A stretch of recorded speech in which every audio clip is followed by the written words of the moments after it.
Welcome to After Dark at the Fixed Ops Roundtable, featuring Cara Delane and Ted Ings. This episode is brought to you by BG Products, partners beyond products. And now for your hosts, Ted Ings and Cara Delane.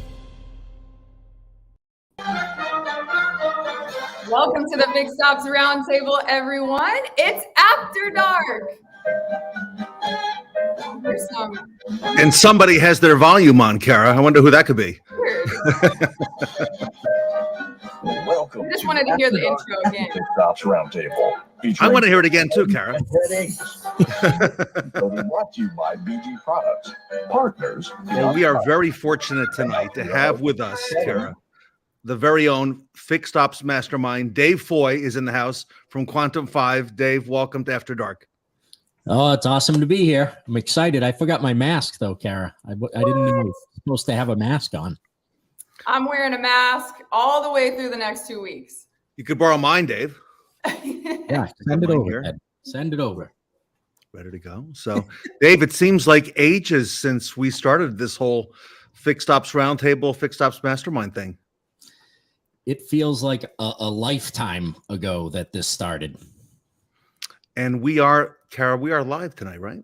We're live, and there's already a bunch of comments coming through from our Facebook, our LinkedIn, and our YouTube tonight. So hopefully everybody's commenting that's watching us live tonight. All right, we're excited about that. Also, I want to do a shout out to our exclusive sponsor for After Dark at the Fixed Ops Roundtable. It is BG Products, partners in products. We are so excited to have them as part, not just of the weekly Monday and Wednesday night shows, but Dave, they're also on the upcoming event, which is going to be in 2 weeks. Bob Tasca is going to be here. And Cara, for if anybody possibly missed it recently, you had the opportunity to model some of that fire suit that Bob wears, and I've got a quick video to show with that. Shout out to Bob Tasca for letting me borrow his amazing racing outfit. Hopefully I return it with some luck and win the next race.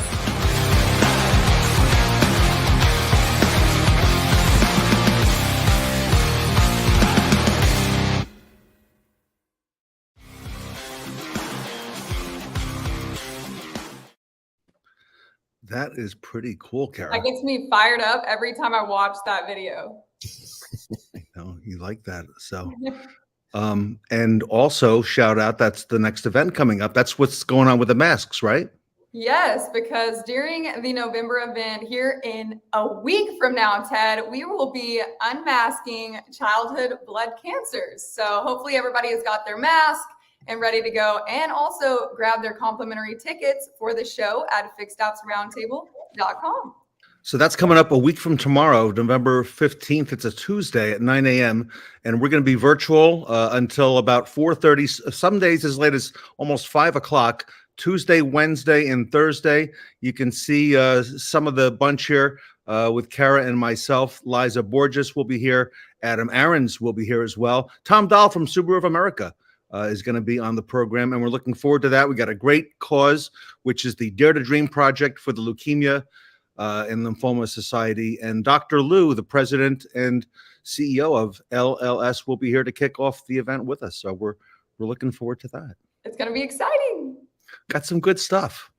So, Dave, a lot has transpired in the last 3.5 years. Kind of bring us up to speed. I saw something in Automotive News today with your name on it. Tell us maybe a little bit about that.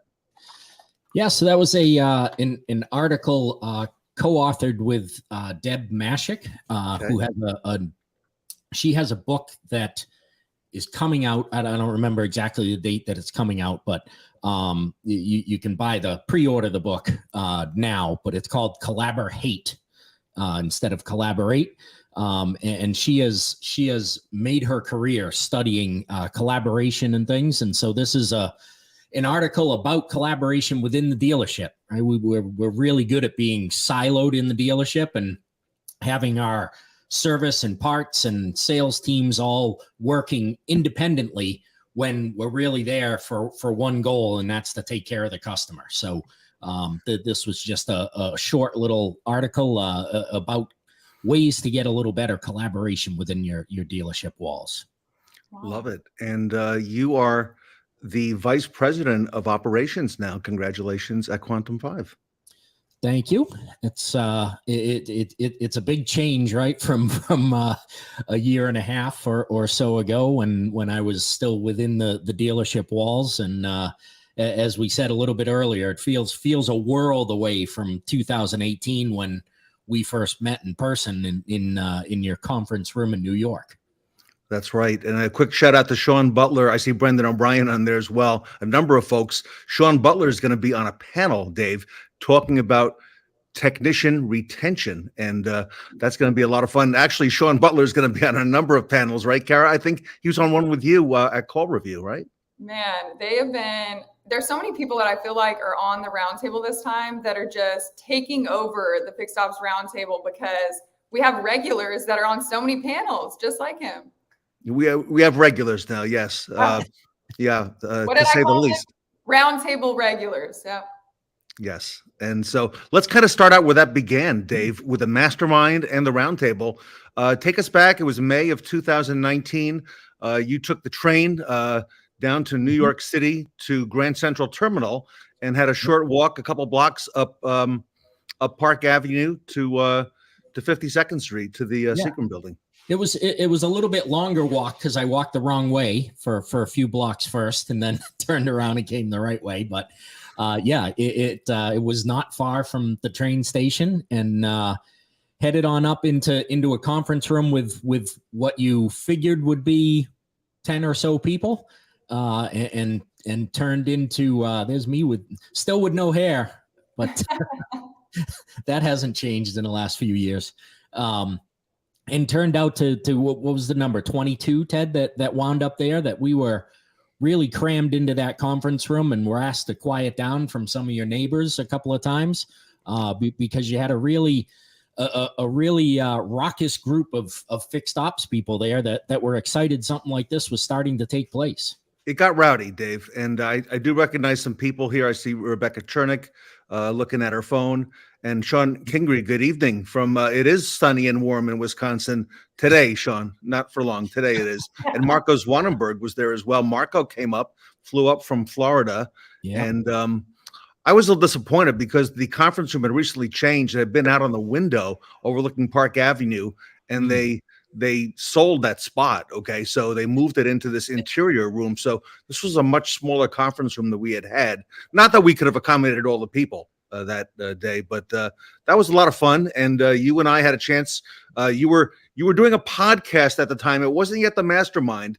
Dave, talk to us about that. I think it was called Trust My Work. Yeah, it was Trust My Work, which it was also trustmywork.com, which was a fledgling review site for individual advisors to be able to get reviews for themselves, to be able to help their careers along the way.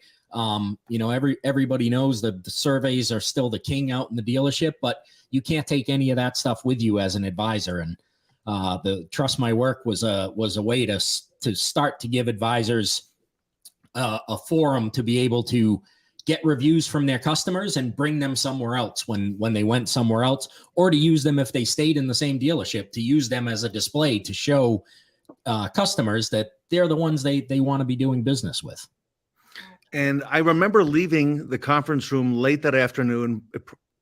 Dave, was maybe 4:00, right? And I had to get back to get my car and drive back to New Jersey. And I remember going down the elevator, and you were still talking. You were up in the lobby, and you and Jay Gonanen and a few other folks had met, and you were talking. I remember saying to myself, Kara, I don't know if this event went that well. I don't know if it was that good.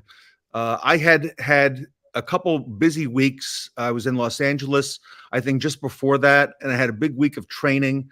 And now this was the week before Memorial Day. And it wasn't until maybe the next day we got home and I looked at my phone and I saw all these videos, and I had this picture of Marco here, and he was one of the videos. And we began putting these videos up about people talking about their best practices, if you will. That's what those big posters were on the wall. Everyone had to write down a best practice and present it that day. And that's really when it took off, Dave. That's really when the whole concept of getting ideas, and whether it was the Mastermind or the Roundtable, sharing them and having people share them at an event like this, and then soon thereafter online, Dave, with you.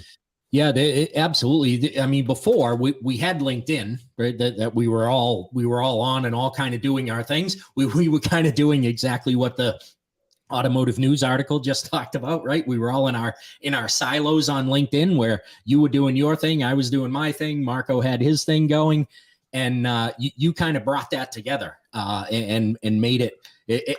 We're always stronger together, and so this kind of brought fixed ops people in together, where they could see that they could join together, they could collaborate on things, give each other ideas, and it doesn't have to be we're all competitive, but it doesn't have to be a 1-for-1.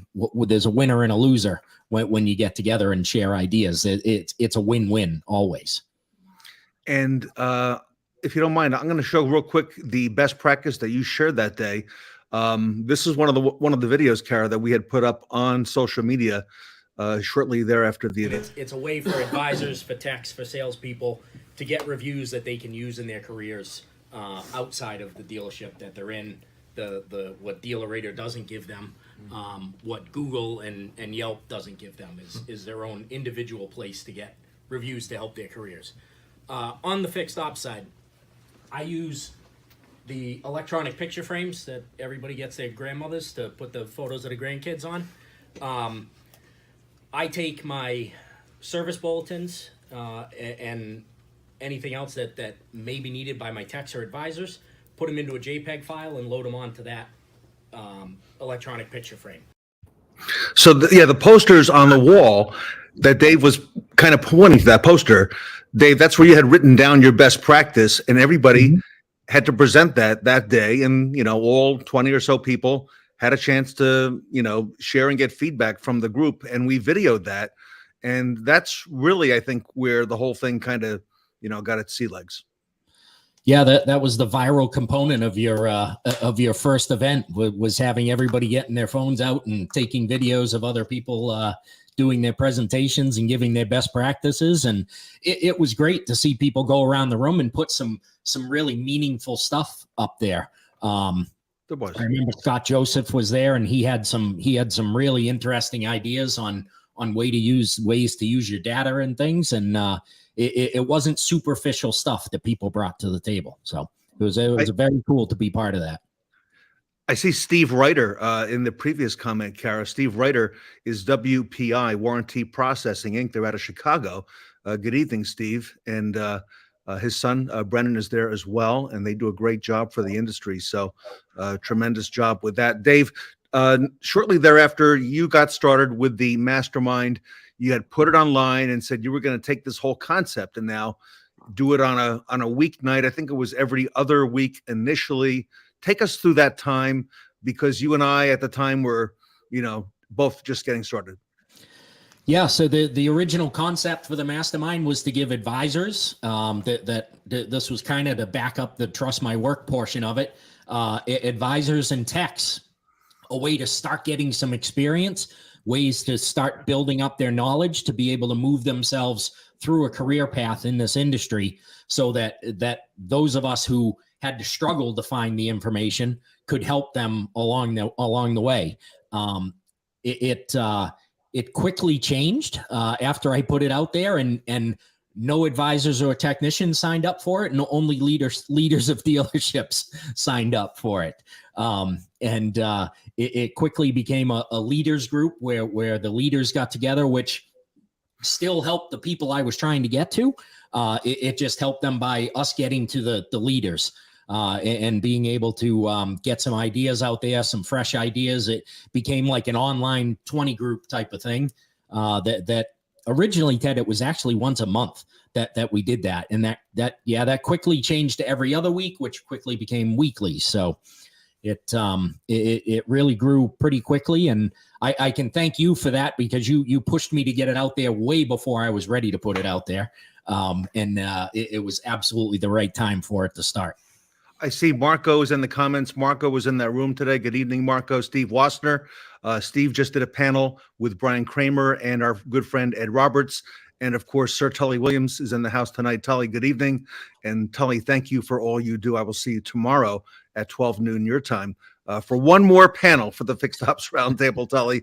We're going to pull one more rabbit out of the hat. So, Kara, isn't it interesting how a lot of times when you come up with an idea, a business idea or whatever it may be, that the idea going in is not what comes out. It may not be intended that the product you end up with is the one that you originally had in mind, but you kind of, Kara, make adjustments along the way. What do you think? Yeah, and I was going to ask you, Dave, why you think that was that you didn't reach your target audience that you had assumed would pick up on it, and you were reaching those leaders in that dealership? Yeah, so looking back, I guess it probably should have been obvious that I wasn't going to reach them, because at the time, there weren't a lot of them on LinkedIn, which is I marketed it through my own profile on Facebook and things also, but I wasn't connected on Facebook with a lot of automotive people at that point. That Facebook was still just a group of friends, and on the LinkedIn side, there weren't a lot of technicians and advisors that were really into LinkedIn. So I guess I probably should have seen that coming, but thank goodness I didn't. Yeah. Hey, Kara, can I take a quick poll for the people who are commenting live? I see a lot of folks on here. Robert Stage, good evening. Dave is going to be bringing the Fixed Ops Mastermind. Dave, if you don't mind, I'll say it. Back on Tuesday nights. How often should Dave have that? Should he do it monthly? Should he do it every other week? Should he do it weekly? Is there enough of an audience to go weekly? I'm taking from the comments that there is, but if you wouldn't mind in the comments, everybody, how often should Dave come back with that show? It's going to be on Tuesday nights, and Fixed Ops Mastermind at 8 p.m. Dave's going to have an announcement on that coming up here shortly. So they're going to tell you every day, Dave. Yeah, that is a loaded poll right there. That is a loaded poll, but yeah, no question about it, Dave, that you did the right thing, and it took off. All right. Here they come. I'm seeing them weekly, every week. Here we go. I think there's already a trend here, Dave. There is. Well, I don't want to, we're doing a segment with Ed Roberts next week at the Roundtable, Kara, and I don't want Dave to think that, Ed or I are trying to twist his arm, but I do see that audience weekly for you, Dave. Yeah, I think I'm getting that message loud and clear. But here in the poll, and even before the poll, that we went from weekly back to every other week. When I'm not sure exactly how long I'd been with Quantum 5 when we backed that off to every other week, and it was just to free up some more time to focus on some other things. But I think everybody has spoken that it needs to be weekly again, and get it back and to doing what we were doing before, and helping this Fixed Ops community find the information that they need. Michael Barrett wants you to twist my arm. Thank you, Michael. Michael Barrett, good evening. Thank you for doing that, Michael. I think sometimes, Dave, I think all of us need a little boost every now and then, just to remind us, right, of what the potential is. Absolutely. All right, so Dave, you've got something coming up though with Quantum 5, another event. Talk to us about that and tell us when that's happening. Yeah, so this it's going to be called the Quantum 5 Trends Report. This is the first one that we'll be doing. This one is going to be on retention. The link is up there for people to sign up for it. About a 2.5 hour event, maybe 3 hours. And it's powered by ESIQ, who a lot of people in this industry probably don't even realize that they do know them. They do the NADA workforce study every year. They are involved with a lot of the top 100 groups in the country, doing a ton of employee surveys twice a year, getting some invaluable information. And we're gonna have some of those stats to be able to power this trends report. Like I said, this is the first one that we're going to do. This one is going to be all on retention of your employees, and from there we'll pick some other topics and do some more. This one is December 8th. And all that information is in that link there. If you go there and sign up for that, I will be your host on that event. We will have there's the people on there on the link. We'll show you who's going to be on there, but Jeff Daniels, Ed Roberts will be there. What day of the week is December 8th, Dave? It's a great question, Ted. I think it's a Thursday, but I'm going to look. Okay. December 8th is a Thursday. Okay. All right. Good. All right. I like it. So, yeah. So it's something new, a little different that we're doing, and want to be able to take all that incredible data that unfortunately in fixed ops we don't always use to our advantage, and be able to get it out there with this is things that your employees are actually saying, right? This is surveys that are coming directly from the employees within your dealerships. So nothing Hey, look, Robert nothing Sebastian. fluffy about it. Robert Sebastian is with us tonight. Hey, Robert, how are you? Robert was there in the original room in New York City. He came up. Remember, he met the superheroes in Times Square. I think the afternoon before. That's I saw right. some pictures of that. Okay, so December 8th is a Thursday. You have that event. Now, December 5th, I believe, is a Monday, and that's a very special day for me, Dave. And I'll tell you why, and I owe that to you. You started something a little while back after you started the Mastermind. You started a Fixed Ops Mastermind podcast, right? And you started doing this podcast on a regular basis. And I looked at it and I said, well, yeah, I don't know if I should do that. But I, lo and behold, started a podcast, Fixed Ops Roundtable podcast. And Monday, December 5th, Cara Delane, is going to be the 100th episode of the Fixed Ops Roundtable podcast. All So we're right. going to have a special event on the 5th, a special podcast. And I'm looking forward to that. So 100. Nice. Congratulations. Not a lot of podcasts survive that long. And I owe that to you because I got that start from you. Good deal. Yeah. I love it. Yeah. And look at Marco Zwanenberg. Look how his star has shined, right? Look, all that's happened. And, everyone knows Marco these days, Dave. They do. As well they should.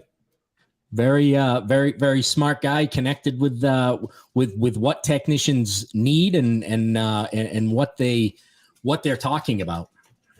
Yeah. And that's when we have the saying now, what would Marco do? There you go. We're all turning to him to get an insight of what these technicians are thinking. Mm-hmm. It's important. It's a giant subject. We can't. It's hard to attract new.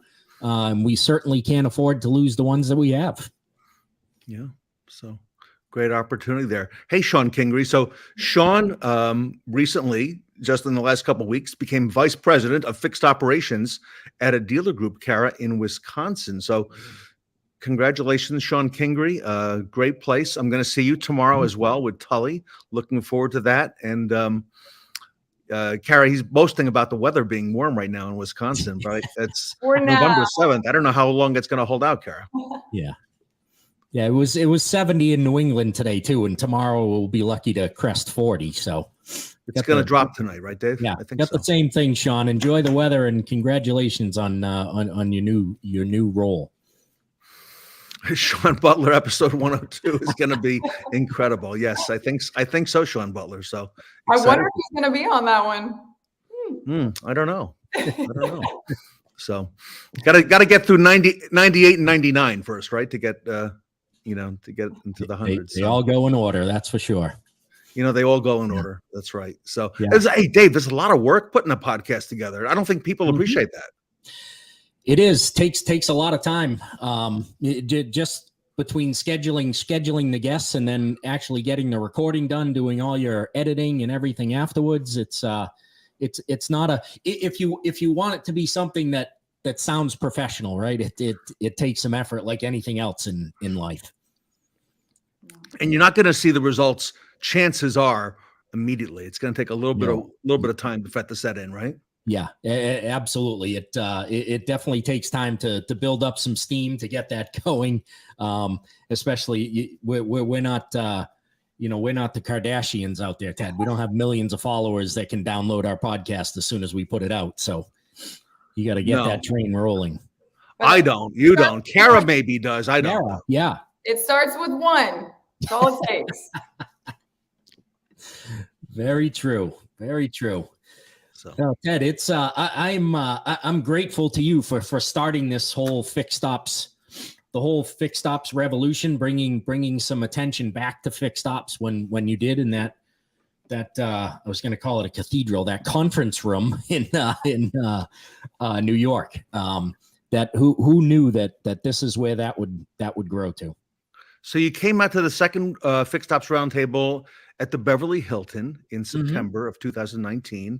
Yeah. And that was a lot of fun, right? We had a nice time out there. And I remember I drove you back to the airport on that Saturday morning. I got up early and I made a special trip to take you back to LAX and to see you off. And you came also to the third one that we did in New Jersey, where Brian Benstock, this is November of 2019, Kara. Kara, you were in the car business now about 3 months, right? You were new. COVID hadn't happened yet. Nope. And Brian Benstock told us about this new thing called, Dave, service pickup and delivery. And Jim Sabino, you remember? Yep. Dave, he captivated the room. Oh yeah, yeah. He had quite the presentation. Quite the presentation that he had with videos and music and everything else. It was it was something that not many people were looking at back then, right? And they quickly became aware of it when COVID prevented people from driving to their stores. We knew there was some magic to that, though, right? Because I mean, they really did captivate that whole packed sardine can we had for a room in New Jersey in November 2019. And who knew just a few months later how important that was going to become? He showed us, remember the heat map? And I remember this whole thing because he said to me, now you can't show anybody this presentation. He made me swear, right, on a stack of Bibles that I could not show anybody that PowerPoint, could not send it to anybody at Automotive News, could not release any of that info. And he wanted to be able to, show it there. And, he sure did. Yeah, absolutely. The heat map had a lot more red dots than the ones behind you guys in these backgrounds. That's for sure. Yeah. And each one represented a pickup and delivery. And there were different colors. Some represented a repeat pickup and delivery. Right. Yep. Yeah. And there were some that were a couple hours outside of their actual service area. So it was definitely something new. It was certainly an experiment that he had the perfect place to try, right? With 4 million people kind of captive there. Well, do you remember he said the same thing? He started out with a different idea. They said, where would you put a service department in New York City? He said, well, where would you put a Starbucks? You'd put one on every corner, right? In New York, there's a Starbucks, maybe two on every, corner, right? So he said, he wanted to put these garages throughout New York City where people would drop off their car, not service it there, but drop it off. Yes. Then they would take the car to the service department and then bring them back there to these locations. That was the original idea. And he found out quickly, Dave, it was a bad idea. Yeah. And the better idea was to go to the person's home and just do the work and pick it up from there. Yeah. That would have become a very costly idea. more costly than it was to pay for the parking tickets of people trying to get into his service drive every day. So, oh boy, I know. I had a couple of those. So, oh my gosh. I think he said at the time it was like $8,000 a day in parking tickets for people just waiting to get into service there. So, oh my goodness, that's crazy numbers. It's a chore parking in Queens, New York. It's not easy. All right, so Dave, what else is on the horizon for you as we wrap up? What else you got going on the go? Yeah, so I mean, Quantum 5, we've got a whole lot of stuff coming out. Working on some more advisor training. We've got some leadership training that we're working on. The app is constantly improving and changing. Just a real different way to approach training within the dealerships, right? More than just a trainer coming in and giving some information and then leaving. We're hanging around with you. We're not walking away. We've got people that stay in touch with your advisors, with your salespeople. Sarah Vantine has got a BDC component of Quantum that is picking up a lot of steam. A lot of interest in BDCs these days, and she's picking up a lot of clients that are looking to even just start a BDC. So we've got a lot of fun things happening. I see Amy Sparks is in the comments. I haven't seen Amy online in quite a while. So Amy, welcome back, and look forward to the conversation that you are starting, and appreciate that very much. So at the upcoming Fixed Ops Roundtable, Dave, we've got a couple people that you know on a special panel called the Legends Panel. David O'Brien is going to be on that panel, and that is going to appear on the second day. Here they are. It is Les Silver, John Traver, there he is, David O'Brien, Ed Roberts, Dave Boyle, Tully Williams, and Jim Roche, the Legends Panel. I think most of them have an issue with me, Kara, saying that they're legends. I've heard that from most. They don't like that. But they are, in fact, legends. So that panel is going to take place. The agenda is online, everybody, just so you know. FixedOpsRoundtable.com. You can see it. It's going to be on day number 2 in the afternoon, a little after 3 Eastern time. So you do not want to miss that panel. If you haven't gotten your tickets yet, FixedOpsRoundtable.com. We are also supporting the Leukemia and Lymphoma Society, and we're going to be asking folks for a donation, even if it's a small one, to help the Dare to Dream Project, the children's initiative at the Leukemia and Lymphoma Society. I understand, Kara, that you are hoping to have an interview with that young gentleman, Jude, who we had at the March event earlier this year. Yes, I thought last year's interview with Jude and his mother and even his puppy was so impactful for such an amazing cause too, and just to hear his story and how he's impacted the world and what we can do as a Fixed Ops community to help make an impact with LLS. And I'm so excited that he's coming back for this event, and I think everyone is going to love hearing from him once again. He's had quite a couple of years, right, in all the treatments he's had, and a lot of ups and downs, but glad that he is doing really well, and you're going to meet him on the roundtable next week. So yes. Dave, thank you so much for being here tonight, and thank you to everybody online tonight as well. Yeah, so good, great crowd. The Legends panel, I'll go back to that for a second. They may not like being called legends, but for anybody on there that doesn't realize what some of those people in that picture have done for this industry, go and just do a little bit of homework of things that guys like Les Silver and Dave O'Brien have brought to this industry, and they absolutely deserve that title of legend. I had a phone call on Saturday with a friend of yours who I told him belongs in that panel, Curtis Nixon, Dave. Mm-hmm. Spoke to him for a long time. He talked to me about some of the things that Update Promise is doing, and some of the great strides they've made now. A lot of things happening with Toyota and Honda. They're really busy. Mm-hmm. And I told Curtis that he belongs on that Legends panel as well. Somehow I think he's not going to be quite as modest as the others. So probably not. He's done some incredible things. He was one of our early believers, right? That's for sure. Definitely grateful to Curtis for having enough belief in us to get behind us early. He sponsored both of us. He was the first sponsor. Yep. It's the very first one. It was awesome. And again, the masks, everybody. You mentioned Sarah Van Tyne. Quick video from her on the way out, because we're going to unmask childhood cancer next week. I'm Sarah Van Tyne, and I dare you to unmask cancer at the Fixed Ops Roundtable this November. So bring your mask, everybody. We're going to have a lot of fun next week. We're going to raise money for a great cause, and you're going to see a lot of amazing talent Tuesday, Wednesday, and Thursday. Kara Delane, thank you as well for all you do to help put that event together, and what you're going to be doing at the event as well. Yes, I'm so excited. I'm always stoked for a Fixed Ops Roundtable, but this one holds a special place in my heart because it's Dare to Dream. So hopefully everybody grabs their mask before next week and hits up that donation link as well, guys. So make sure you've got your complimentary tickets at FixedOpsRoundtable.com, and we'll hope that everybody watching us is going to be there. Great. Well, Dave, thank you so much. Awesome. Ted, Kara, thank you so much for everything you've done and continue to do for this industry. It's it is awesome to see, and love seeing this industry just getting stronger and stronger. Everybody, we're going to be back on Wednesday night with Sean Kingery at 8 p.m. Eastern time. Sean Kingery will be here Wednesday night live after dark, so you do not want to miss it. He's got some important updates from his new dealer group, and you want to be here to share that. So on behalf of Kara and Dave, I'm Ted Ings. We'll see you Wednesday night at 8 p.m.